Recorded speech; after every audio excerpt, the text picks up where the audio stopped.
Assalamualaikum warahmatullahi wabarakatuh. Selamat siang Pesona Inspira. Apa kabar? Kita kembali lagi berjumpa dalam Antri Asik ngobrol seputar imigrasi tentunya. Tak terasa kita sudah sampai di minggu ketiga tentunya di bulan November. Kali ini Antri sudah siap hadir menemani lagi Pesona Inspira selama 1 jam ke depan ya. Akan saya sapa dulu narasumber yang sudah hadir tentunya dari kantor imigrasi Wonosobo.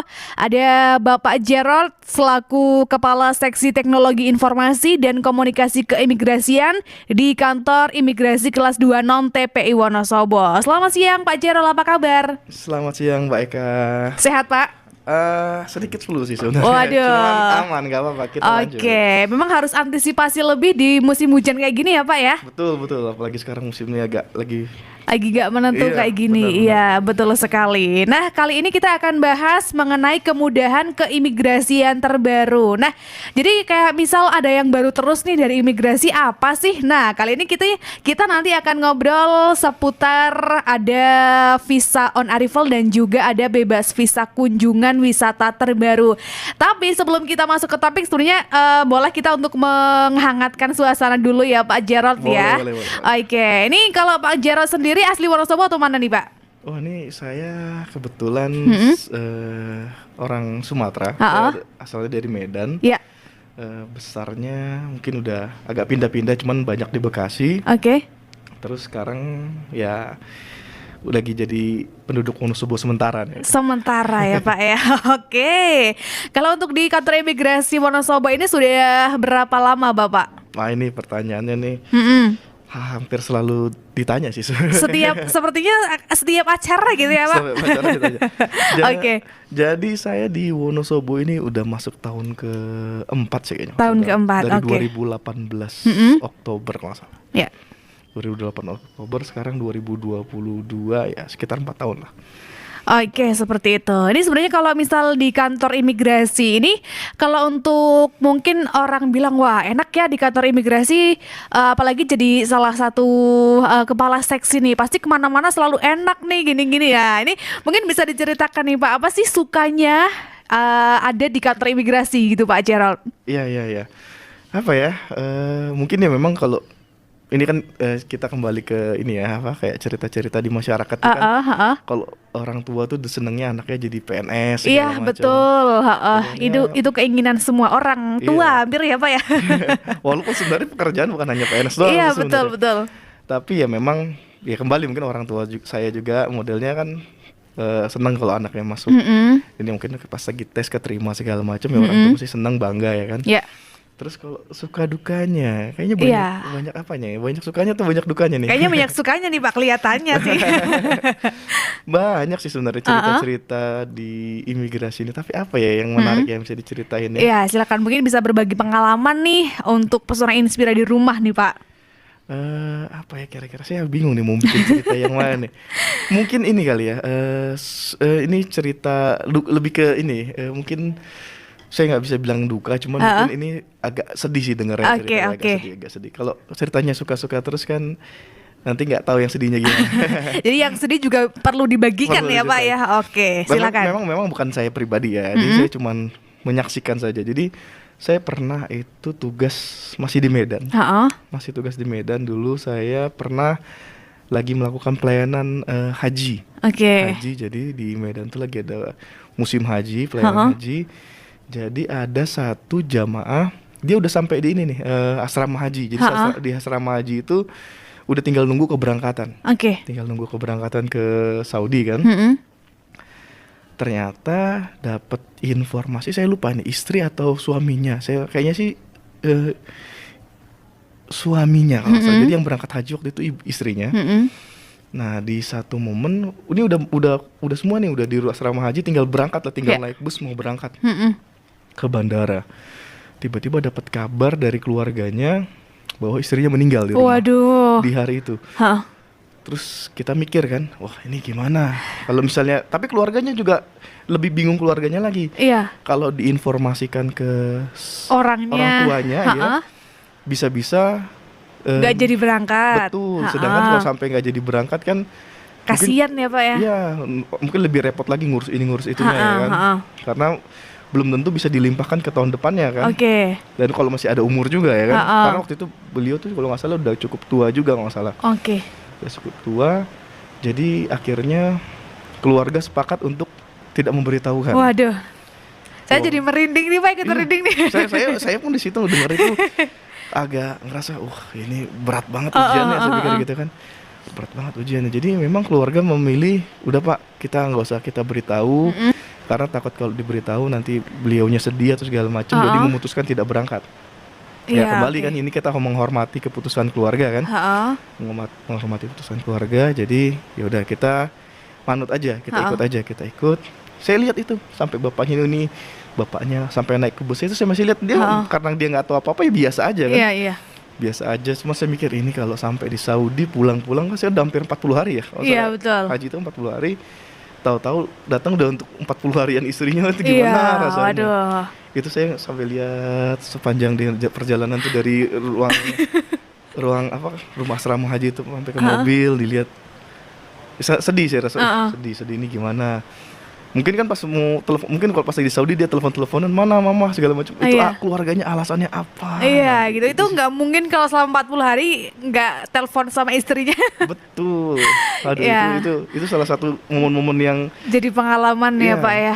Oke ya, itu semoga mendapatkan hikmah terbaik dari kejadian itu tentunya ya Pak ya. Iya. Itu salah satu. Ada satu lagi nih. Apa tuh Pak? Ini tentang haji juga. Iya. Haji kalau nggak salah. Tapi ini ya saya kalau mau saya bilang lucu nggak bisa dibilang lucu. Tapi karena kita ngelihat di sana, ya sebenarnya sedih saya juga sih. Sebenarnya sedih cuman karena gimana ya bilangnya ya. Unik sih sebenarnya unik. Jadi ada satu momen gini. Ini sama nih bapak-bapak juga. Sudah berumur cukup tua. Cukup tua. Mungkin sekitar 70-an kayaknya, 70-an. Jadi misi dia bapak ini untuk selain naik haji ya, dia ingin meninggal di sana. Oke. Dia ingin meninggal di sana. Dia punya cita-cita seperti itu. Mungkin waktu berangkat pun kondisinya udah nggak 100% sehat ya, namanya umur juga udah sehat-sehat orang tua. Iya, umur segitu juga mesti udah rentan gitu ya Pak. Iya. Jadi dia berharap meninggal di Saudi ya. Mungkin kan meninggal di sana juga baik ya. Iya kan. betul. Terus pulang. Ternyata sehat. Masih sehat ya? Oke. Nggak mau turun dari pesawat. Nggak mau pulang ke Indonesia. Oke. Nggak mau turun. Jadi pas turun pesawatnya udah kembali ke Indonesia, kan saya dapat cerita kan dari ininya kan. Karena saya lihat itunya. Ini kenapa bapak ini nggak mau turun dari pesawat? Ada masalah apa gitu kan? Saya tanya-tanya ke pramugarinya ke airlinesnya segala macam, tanya ke kru-kru pesawatnya. Ini Pak dengar beliau ini berharap meninggal di sana, tapi bukannya meninggal di sana, apa pulang-pulang malah makin sehat. Iya, oke. Jadi dia tuh sampai istilahnya kayak guling-guling di ini pesawat, bandara mungkin, Kita kan ngeliatnya, aduh, kayak udah tua begitu-gitu, kayak kesannya kayak kembali kayak anak-anak gitu kan. Saya mau ketawa tapi nggak enak ya kan. Ini masa saya ketawain orang tua gitu kan. Tapi pas dengar ceritanya, maksudnya itu ternyata, itu unik sih sebenarnya. Wah, tapi gimana lagi, mau masalah umur tetap ada yang di atas gitu ya, Pak, yang lebih tahu gitu ya. Oke. Jadi itulah sedikit cerita tentang unik-unik lah. Oke, unik-unik. Mungkin banyak cerita lagi bisa diceritain di next antri ya Pak ya. Boleh kita ceritain lagi. Oke, baik. Jadi cukup 2 cerita dulu aja untuk mengawali bincang asik ngobrol seputar imigrasi edisi minggu ini tentunya. Dan kali ini kalau kita ngobrol-ngobrol nih Pak, kita akan menuju ke visa on arrival atau biasanya orang menyebut FOA gitu ya.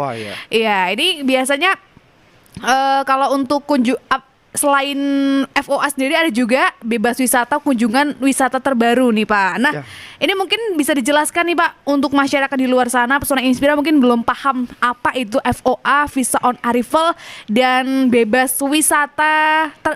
visa kunjungan wisata terbaru itu apa Pak? Ini sebenarnya agak belibet bahasanya, agak sulit dipahami ini Pak Jarod. Silakan Pak. Ya boleh.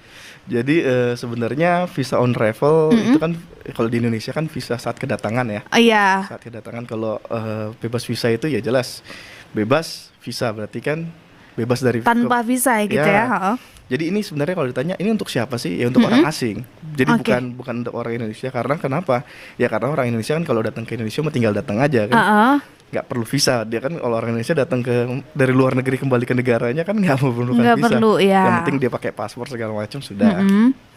Nah ini diperuntukkan untuk orang asing. Jadi ini mungkin kalau untuk teman-teman kita Pesona Inspira ya, teman-teman Pesona Inspira, misalnya ada temennya dari luar negeri mau datang, ya bisa diinformasikan bahwa untuk datang ke Indonesia itu bisa pakai visa on arrival ataupun bebas visa kunjungan. Jadi di mana kalau misalnya masih bingung apa sih visa on arrival, apa itu bebas visa, disesuaikan artinya aja. Jadi kalau misalnya visa on arrival itu berarti visa saat kedatangan. Jadi orang asing ini datang ke Indonesia, dia membutuhkan visa. Jadi untuk memperoleh visa ini bisa diperoleh dari kedutaan Indonesia di luar negeri, ataupun dia bisa memperolehnya saat dia datang ke Indonesia. Nah ini untuk sekedar informasi tentang VOA. Jadi nanti saat dia orang asing ini datang, selama negaranya masuk subjek ya, selama negaranya masuk subjek, untuk memperoleh visa on arrival dia bisa datang ke Indonesia tanpa punya visa dulu nih. Nanti tinggal beli di bandara, terus nanti ya tinggal sudah mendapat vouchernya, voucher VOA itu nanti bisa datang ke counter imigrasi untuk mendapatkan visanya. Nah kalau untuk bebas visa sendiri, ya itu sesuai nama, bebas visa kunjungan kan. Jadi negara-negara yang termasuk ke dalam subjek bebas visa, dia warga negara dari negara-negara tersebut ini dapat datang ke Indonesia langsung tanpa ada mempunyai visa. Jadi dia datang ke Indonesia, cukup punya tiket pulang pergi, dia sudah bisa tinggal di Indonesia untuk beberapa waktu seperti itu. Jadi apa ya Pak, kayak sebangsa kemudahan gitu ya, kemudahan kedatangan. Ini kalau untuk negaranya dari negara mana aja sih Pak yang bisa datang ke Indonesia langsung tanpa menggunakan visa dan bisa langsung visa on arrival gitu? Ya untuk visa on arrival itu kemarin sebenarnya dari sebelum ini saya cerita mundur dulu ya. Jadi sebelum COVID itu sebenarnya bebas visa ini sama VOA ini sudah ada sebenarnya.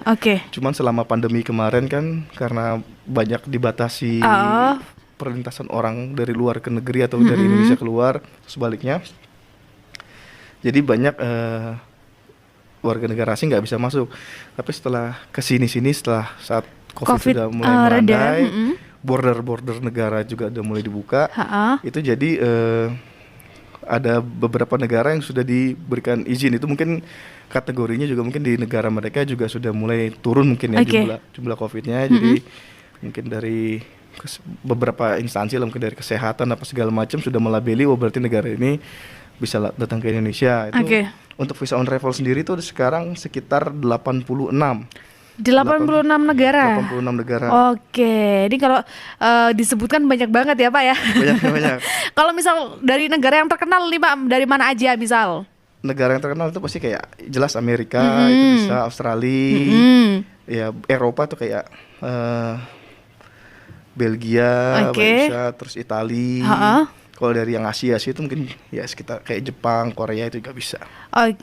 Jadi seperti itu ya. Mungkin ada teman-teman warga negara Indonesia yang ada di luar negeri yang mau datang ke Indonesia nih, bisa langsung aja menggunakan visa on arrival tersebut. Dan kemudian kalau tadi salah satunya ada bebas visa kunjungan wisata terbaru nih Pak. Ini sebenarnya apa bedanya Pak dengan visa on arrival tadi? Ya, perbedaannya seperti yang saya sebutkan tadi di awal. Jadi kalau visa on arrival itu dia negaranya tetap membutuhkan visa, cuman memperolehnya itu bisa langsung di bandara di Indonesia. Tapi kalau bebas visa sendiri, dia memang bebas sama sekali, nggak di negaranya itu waktu datang ke Indonesia tidak memerlukan visa. Biasanya sih itu berlaku untuk reciprocal itu, jadi di mana saat kita warga negara Indonesia ke negara lain itu, kita juga tidak memerlukan visa. Jadi sama-sama gitu ya Pak ya. Kedua negara tersebut sama-sama tidak menggunakan visa gitu ya. Kalau untuk ini kan bebas visa untuk wisata ya Pak ya. Ini sebenarnya tujuannya untuk wisata. Ini kan kadang kalau orang wisata ada yang sebentar, ada yang lama, mau staycation lama dulu di sana. Ini sebenarnya ada batasan waktunya nggak sih Pak untuk aturan bebas visa tersebut? Untuk bebas visa dulu ya. Untuk bebas visa itu setiap kedatangannya kita berikan 30 hari. 30 hari, 30 oke. hari. Jadi satu datang ke Indonesia dia dapat tinggal di Indonesia selama 30 hari. Jadi dibedakan, kadang-kadang orang bilangnya 1 bulan. Iya. 1 bulan, tapi sedangkan 1 bulan itu belum tentu 30 hari kan? Iya, betul, betul Pak. Ada yang 28, ada yang 31, ada yang 31 iya. ya kan. Bahkan Februari kadang-kadang 29. Jadi ketentuannya itu 30 hari. Dihitung dari kapan? Dari hari dia datang. Dari hari dia sampai gitu ya Pak ya? Dari Ya, yang orang asing ini datang itu dihitung hari pertama. Oke.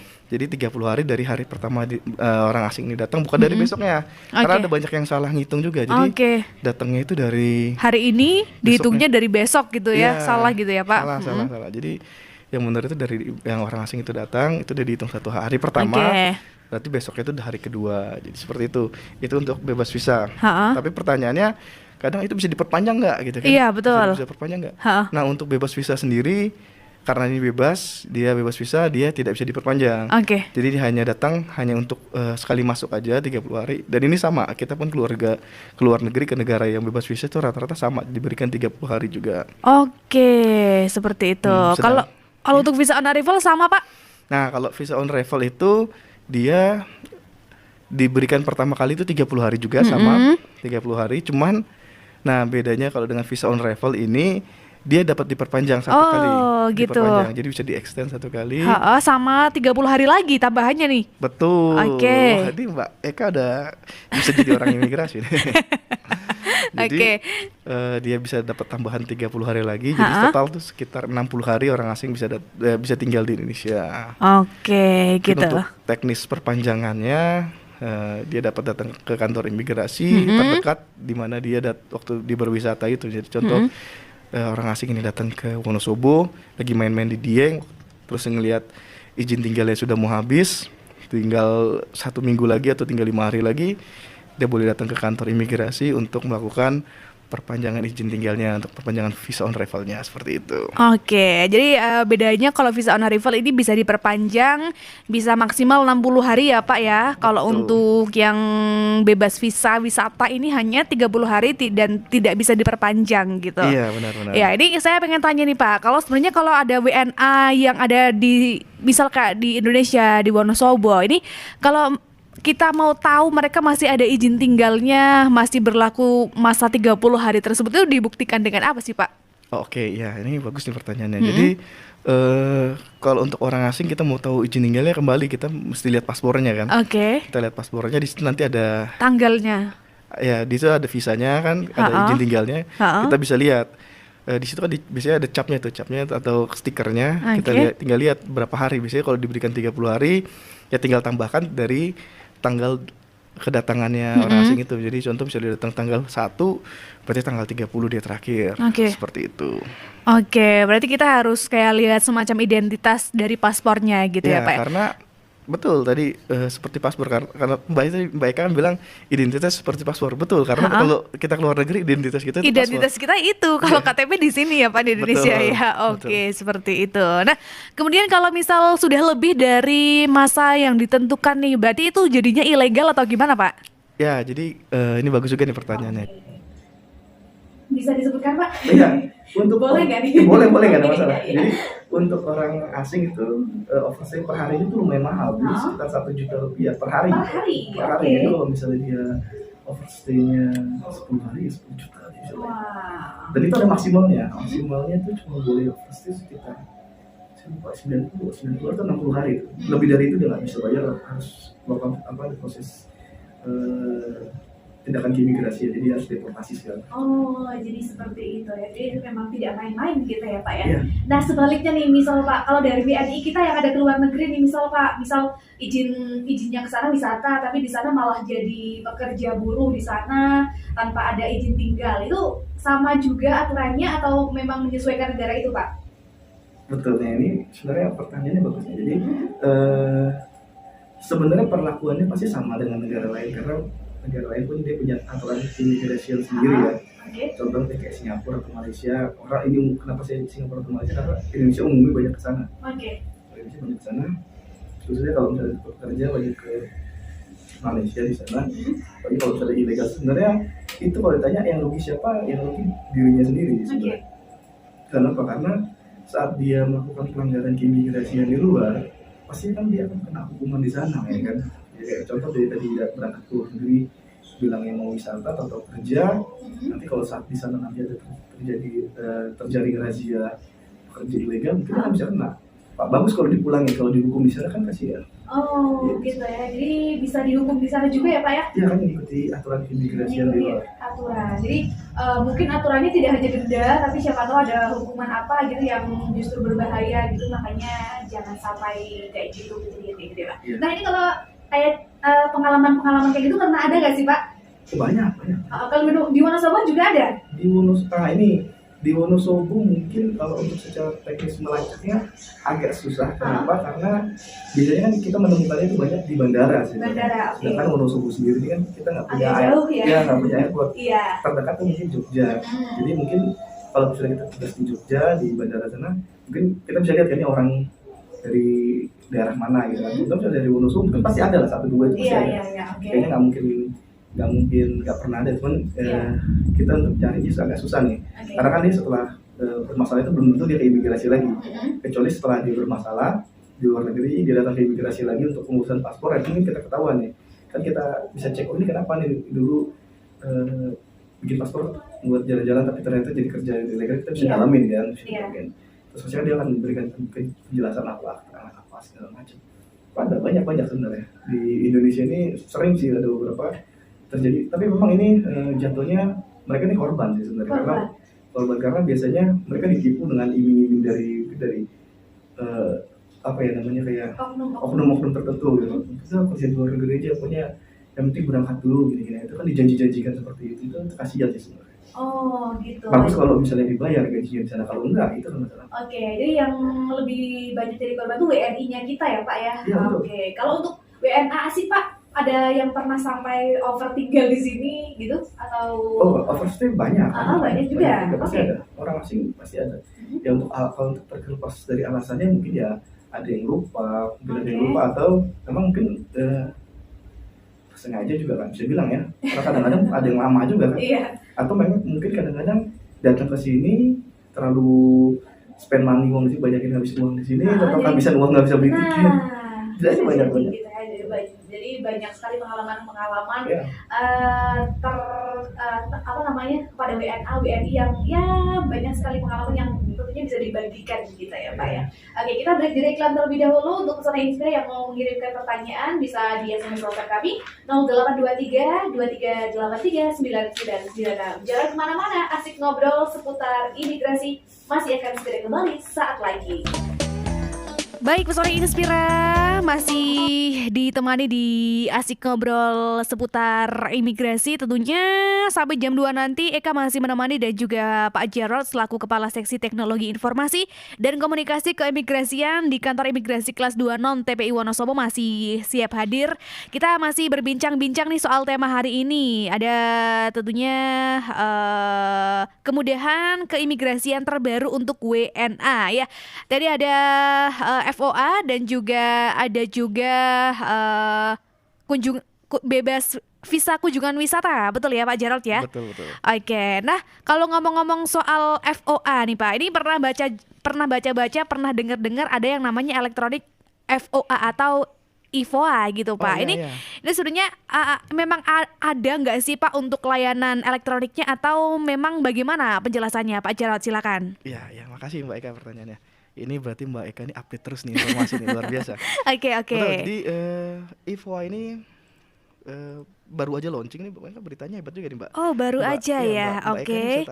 Jadi per November ini sekitar kemarin sudah beberapa kali uji coba, tapi per tanggal 7 tanggal 7 itu udah launching FOA. Jadi FOA itu apa sih gitu kan? Orang bertanya FOA itu apa? Sebenarnya FOA itu sama dengan FOA biasa. Cuman bedanya kan kalau yang tadi FOA yang saya ceritakan tadi itu kan untuk memperolehnya dia datang ke Indonesia dan memperoleh membeli di bandara kan, visa on arrivalnya tuh. Nah, sekarang dengan seiring perkembangan zaman kita juga selalu berinovasi. Jadi untuk memperoleh FOA itu kan kalau di bandara kan nanti ada kendala itu antri lah ya kan. Walaupun ini antri juga namanya. Antri.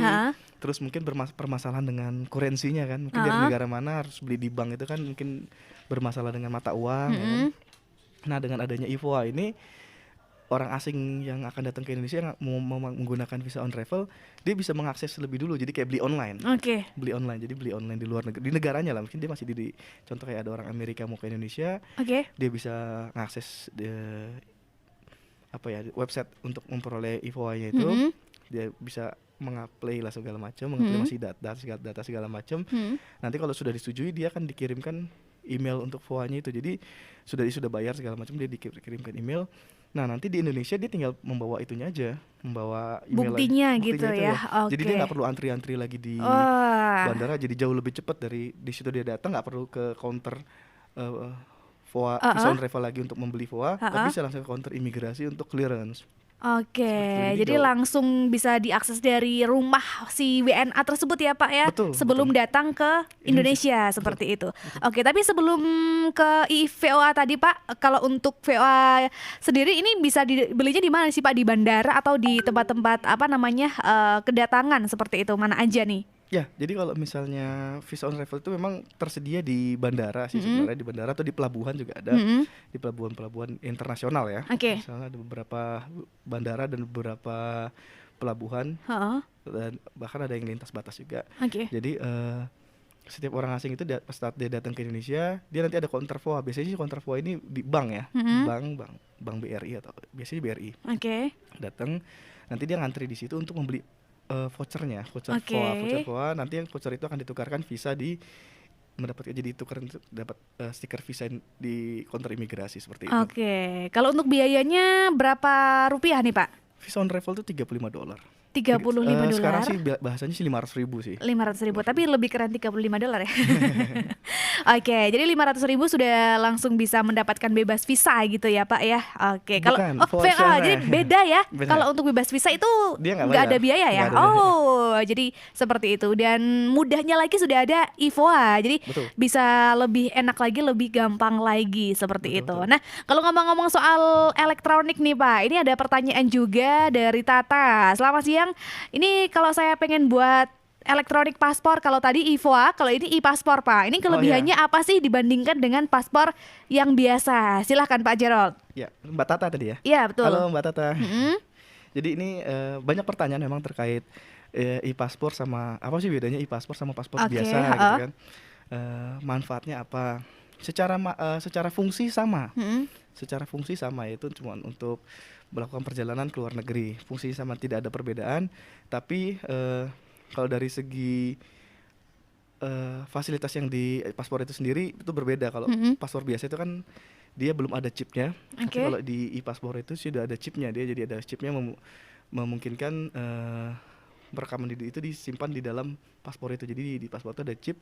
Keuntungan lebihnya apa? Misalnya tanya keuntungan lebihnya ada apa? Contoh salah satunya itu negara Jepang. Biasanya kan kalau kita mau ke Jepang kita membutuhkan visa. Nah, kalau kita menggunakan e-paspor itu tidak memerlukan visa, dia bisa berangkat ke Jepang. Caranya gimana? Nah, caranya yang pemilik e-paspor ini datang ke kedutaan Jepang untuk kayak istilahnya mendaftarkan, diregistrasi sih mungkin bahasanya, didaftarkan atau diregistrasi di kedutaan Jepang. Terus setelah mungkin dapat persetujuan segala macam, nah itu dia tinggal pakai paspor aja ke luar negeri, nggak pakai ke Jepangnya nggak perlu pakai visa lagi seperti itu. Itu kelebihannya e-paspor sih sebenarnya. Sementara itu ya yang saat ini. Seperti itu. Jadi memang ada manfaat lebih dari e-paspor itu sendiri ya Pak ya. Kalau untuk yang sudah punya paspor biasa wajib punya e-paspor nggak Pak? Enggak, karena fungsinya sama sih. Fungsinya sama sebenarnya, tapi kalau yang belum punya disarankan lebih e-paspor gitu. Kalau saya sih tergantung penggunaan sih. Kalau hanya untuk penggunaan reguler biasa, pakai paspor biasa juga masih cukup. Paspor biasa masih Kayak cuma untuk haji, umroh atau wisata dekat-dekat kayak Singapura atau Malaysia dan sekitarnya, pakai paspor biasa cukup karena e-paspornya kan jatuhnya lebih mahal ya. Lebih mahal. Gitu. Ya dia untuk satu paspornya itu sekitar 650.000 PNBP-nya. Sedangkan kalau paspor biasa kan cuma 350-an. Jadi ya hampir 2 kali lipat gitu untuk mendapatkan e-paspor gitu ya Pak ya. Jadi tergantung kebutuhan pesona Inspira, mau pakai paspor biasa bisa, mau pakai e-paspor juga bisa. Lanjut lagi Pak, ini masih ada pertanyaan ini dari Ilham Arda. lagi di jalan. Kalau mau jalan-jalan ke Asia Tenggara perlu visa nggak sih Pak? Terus ada nggak sih negara Eropa atau Korea yang tanpa visa gitu? Nah tadi udah sedikit dijelaskan, mungkin bisa dijelaskan lebih detail. Silakan Pak Jarol. Halo Mas Ilham, saya kenal ya. Untuk luar negeri ya sebenarnya Asia Tenggara tuh banyak sih sebenarnya. Contohnya ya Singapura, Malaysia, Thailand, apa lagi ya? Singapura, Malaysia, Thailand, Brunei itu semua nggak perlu pakai visa, dia cukup paspor aja sudah bisa mendapatkan fasilitas bebas visa kayak mereka warga negara mereka datang ke sini. Jadi itu bisa langsung, cukup kita punya tiket pulang pergi. Biasanya sih itu syarat standarnya lah, kita punya tiket pulang pergi dan mungkin mereka suka menambahkan kita tinggal di mana, hotelnya di mana, tempat tinggalnya. Biasanya sih pasti dicek. Oke, kalau untuk Asia Tenggara semuanya bebas visa ya Pak ya? Hampir semua sih. Hampir semua ya.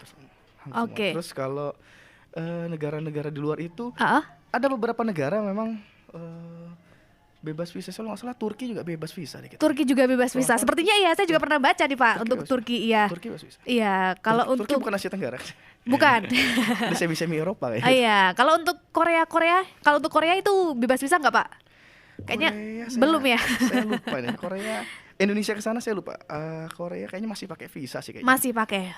Oke. Kalau Jepang tadi yang e-paspor enggak? Jepang e-paspor sudah bisa ya? Bisa, tapi mesti didaftarin dulu, nggak langsung pergi ya. Oke. Takutnya nanti saya bilang bebas visa main berangkat aja nanti bermasalah di sana, ternyata belum terdaftar. Oke, jadi seperti itu. Dan berarti kalau untuk di Asia Tenggara tanpa visa ini masuknya tetap bebas visa kunjungan wisata ya Pak ya? Iya. Untuk lebih detailnya sih sebenarnya kita tinggal googling sih kalau sekarang. Misalnya Indonesia ke negara ini membutuhkan visa atau enggak. Kalau misalnya ternyata kita membutuhkan visa, kita tinggal datang ke kedutaan negara tersebut.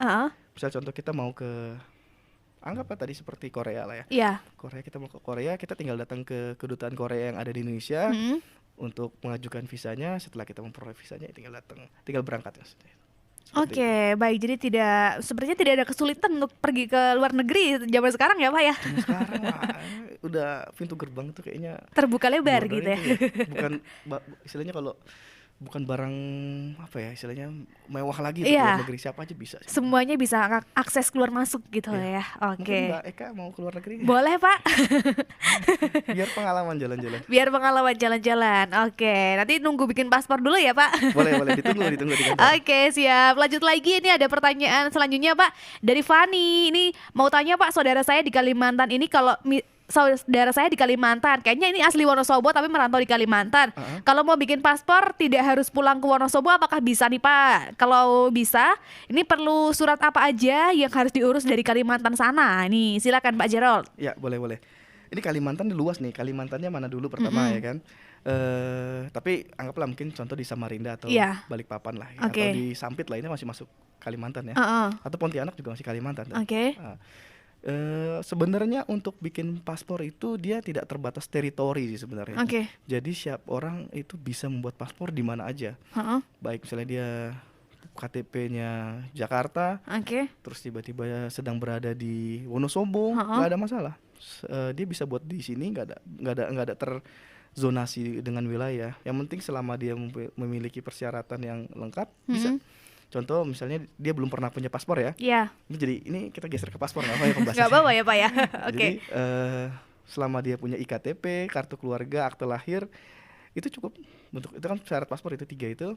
Kalau dia pernah punya paspor yang lama, tinggal ada paspor lamanya dibawa datang ke kantor imigrasi. Biasanya daftar online kan di M-Paspor itu sudah tinggal daftar pilih aja. Makanya di M-Paspor itu kita bisa milih kantor karena kita bisa milih, misalnya contoh lagi di Medan, ya kita pilih kunjungin aja di kantor imigrasinya Medan gitu ya Pak ya. Tinggal pilih kantor imigrasi Medan. Atau misalnya lagi di mana nih, Bandung ya tinggal pilih imigrasi Bandung, nggak ada masalah.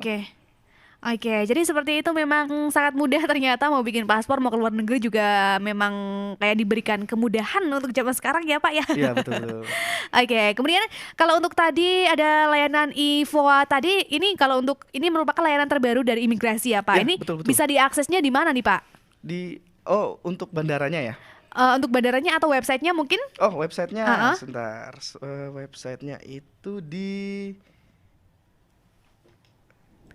molina.imigrasi.go.id itu websitenya. Molina. Ya, molina.imigrasi.go.id itu nanti dicoba buka aja, cek gimana pengajuannya segala macem. Nanti situ ada panduannya, biasanya tinggal bikin kayak registrasi, daftar segala macem. Biasalah, mungkin kalau anak-anak zaman sekarang itu nggak ada masalah lah bikin daftar kayak login biasa itu. Jadi nggak ikutin prosedur seperti yang tertera di sana.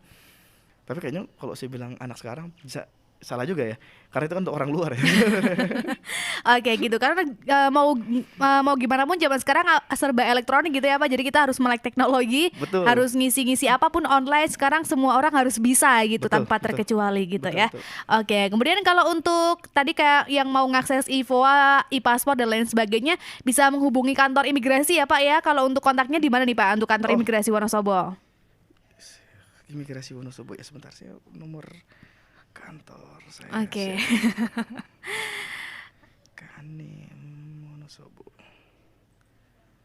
Kalau sambil menunggu Pak Jarod, kalau untuk di Instagram ini ada di @kantor_imigrasi_Wonosobo. Jadi yang mau kepo-kepo soal kantor imigrasi Wonosobo nanti bisa di sana, atau mungkin yang belum punya kontak personnya bisa melalui direct message Instagram, bisa DM, bisa komunikasi lebih lanjut gitu ya Pak ya. Nah, ini saya kasih nomor WA kantor ya. WA kantor itu office hour, bisa dihubungi. Jadi saya sebutkan ya, 0811 269 8859.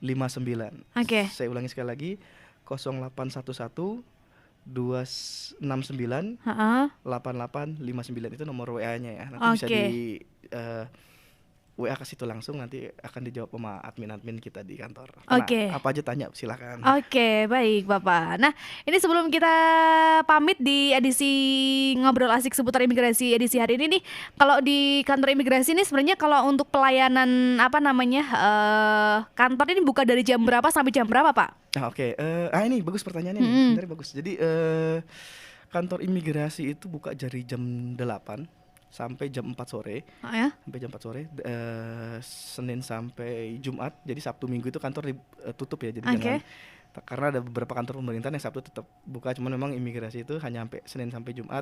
Sabtu Minggu itu tutup. Untuk jamnya itu tadi dari jam 8 sampai jam 4. Sampai jam 4. Kecuali hari Jumat mungkin ya Pak? Ya betul. Jumat itu lebih lama sebenarnya, sampai 4:30. Malah sampai 5:30. Baik Pak. Kalau untuk kayak misal imigrasi ini kan urusannya adalah orang luar negeri, orang yang mau keluar negeri gitu ya Pak. Nah ini sebenarnya ada kayak semisal perlindungan dari COVID seperti apa sih Pak kalau untuk di kantor imigrasi Wonosobo, mengingat meskipun COVID sudah melandai, kita tetap harus menerapkan protokol kesehatan gitu ya Pak ya. Betul. Jadi standar sih untuk ke kantor. Kalau untuk petugas sendiri kita sudah vaksin pertama, vaksin kedua, booster pun sudah. Jadi memang kita ikut aturan dari pemerintah. Untuk pegawai sendiri kita harus vaksin. Kita semua pegawai sudah vaksin. Untuk di kantor sendiri sih wajib menggunakan tetap wajib menggunakan masker. Masker masih menggunakan masker. Terus saat masuk itu wajib masih harus cuci tangan segala macam. Ya itu protokol COVID tetap dijalankan, walaupun istilahnya mungkin sekarang sedang landai, tetap kita harus berjaga-jaga. Baik, seperti itu. Kemudian mungkin terakhir ada kesan atau pesan apa yang ingin disampaikan Pak Jarod lewat adanya program e-VOA dan juga bebas visa kunjungan wisata yang tadi sudah kita bahas nih Pak Jarod, silakan. Boleh. Jadi untuk teman-teman Pesona Inspira, jika ada teman-temannya dari luar negeri segala macam masih bingung mau datang ke Indonesia, apakah sudah buka atau tutup ya, sekarang border sudah terbuka, jadi tidak masalah, bisa datang kunjungan. Apalagi kemarin yang saat COVID kemarin sempat tutup, mungkin yang khususnya yang pernikahannya campuran nih, udah lama nggak ketemu suaminya atau istrinya yang kebetulan lagi di luar negeri, ya sekarang waktunya nih pernyatuan. Atau mau bawa keluarga boleh ya Pak ya? Betul, boleh. Itu yang terkait VOA dan bebas visa. Mungkin saya tambahkan sedikit juga informasi terkait paspor. Itu masa berlakunya per September kalau nggak salah, itu sudah 10 tahun. 10 tahun. Jadi misalnya sahabat-sahabat teman-teman dari Pesona Inspira mau buat paspor masa berlakunya berapa sih? Sudah sekarang jauh lebih lama ya Pak ya. lebih lama. Cuman ya resikonya kita harus lebih menjaga paspor kita jangan sampai rusak ataupun hilang karena jaga 10 tahun itu kan lumayan. Bukan waktu yang sebentar ya. Kalau jaga pasangan 10 tahun Pak. Oke, baik. Jadi seperti itu ya. Mungkin untuk Pesona Inspira kalau mau tahu seputar informasi-informasi keimigrasian bisa terus stay tune di 92,1 FM setiap minggu ketiga di hari Selasa ya Pak ya, di jam 1 sampai jam 2 kita ada antri asik ngobrol seputar imigrasi, atau yang mau kepo-kepo langsung, mau ngurus-ngurus juga bisa langsung datang ke kantor imigrasi Wonosobo. Di mana nih Pak alamatnya? Oh ya, di kantor imigrasi itu di Selomerto sana, di jalan saya lupa ada jalan. Kayaknya Jalan Banyumas ya Pak ya? Jalan Banyumas, kilometer 5,5. Dia di Selomerto sana, di dekat dari bahasanya dekat dari mana itu ya? Kalau orang Wonosobo tuh kalau deket jembatan rel kereta itu Pak paling. Iya. Saya mau bilang Pelengkungan itu saya nggak tahu namanya apa. Oke, bekas rel kereta. Iya. Oke, jadi seperti itu. Terima kasih untuk Pak Jarod sudah meluangkan waktunya. Semoga perbincangan kita bermanfaat. Kita berjumpa lagi di lain waktu, lain kesempatan. Nah, terima kasih. Terima kasih kembali. Saya Eka dan narasumber pamit. Wassalamualaikum warahmatullahi wabarakatuh.